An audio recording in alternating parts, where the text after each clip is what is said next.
Fox 5 Health News, and more kids apparently are heading to the emergency room with soccer injuries.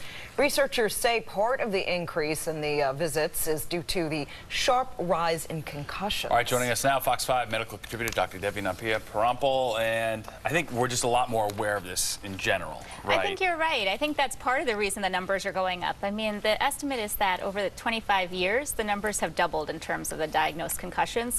So part of that is awareness, but then at the same time, they are actual concussions, right? Mm-hmm. So it might be that we were missing a lot of these in the past. Right. I bet that's probably what it is. And then the reason it matters, I mean, concussions, so you have a couple different things that could go on. You could have an actual brain trauma from the head injury, so from a direct impact. So let's say, people think about when kids head the ball, but then you can also have sort of an indirect or secondary type of trauma, which is sort of like, it's like whiplash, where your head kind of goes back and forth. And so your brain and your spinal cord are essentially twisting on the stalk. So it's basically a stretch injury. And then, exactly, so it might not be something that's found on the usual tests like a CT scan, but it can still cause lasting effects. So in terms of soccer, most of these injuries, they might be from heading the ball. They might be that you're trying to head the ball and then you hit another player by accident. Right, you got everybody going up at the same time. Exactly, or you fall and then your head kind of bounces back and forth. So, I mean, we usually think of soccer as a very safe sport, but for girls, it's the #1 cause of injuries in sports in that age group from 7 to 17.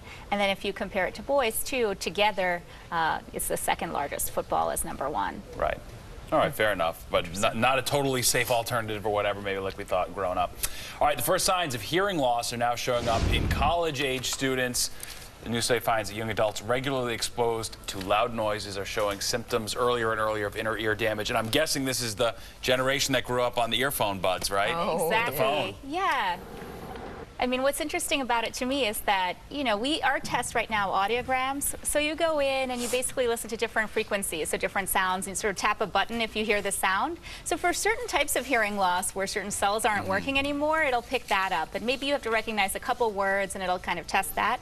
But it's not sensitive enough to pick out whether you can follow a conversation in a noisy environment, right? You have to be able to distinguish those sounds. So what scientists think is that perhaps, when you have vibrations, which is the sound, that it's traveling through, it comes through your ear, and then it gets to these sensory cells, which then convert it to electrical signals. So, I mean, this is sort of like, if you think about it the other way around, it's like, your Casio keyboard or your other keyboards that are taking the electricity and then converting it to sound, right? So it's just going one form to another. Yep.